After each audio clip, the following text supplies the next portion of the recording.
Hi everyone, আসসালামু আলাইকুম। সকালের কুয়াশা ঢাকা গ্রাম এক অপূর্ব সৌন্দর্যের প্রতিচিত্র। ভোরের আলো ফোটার আগেই গোটা গ্রাম ঢেকে সাদা মেঘের মতো কুয়াশায়। গাছপালা, পুকুর, পানি, নদী সবকিছুই কুয়াশার চাদরে মোড়া। দূরের কোনো চিত্রই দেখা যায় না। মনে হয় যেন স্বপ্নের রাজ্যে হারিয়ে গেছি।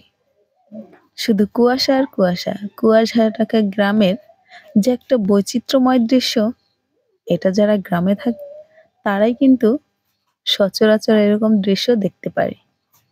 যারা শহরে বাস করেন তারা কিন্তু এই সময়টা কোনোভাবেই উপভোগ করতে পারেন না। গরম চায়ের কাপে ফু দিলেও মনে হয় কুয়াশা বেরোচ্ছে। গাছের পাতা থেকে শিশির বিন্দু টুপ টুপ করে ঝরে পড়তেছে। আর পাখিরা ধীরে ধীরে জেগে উঠে গানের সুর তুলতেছে।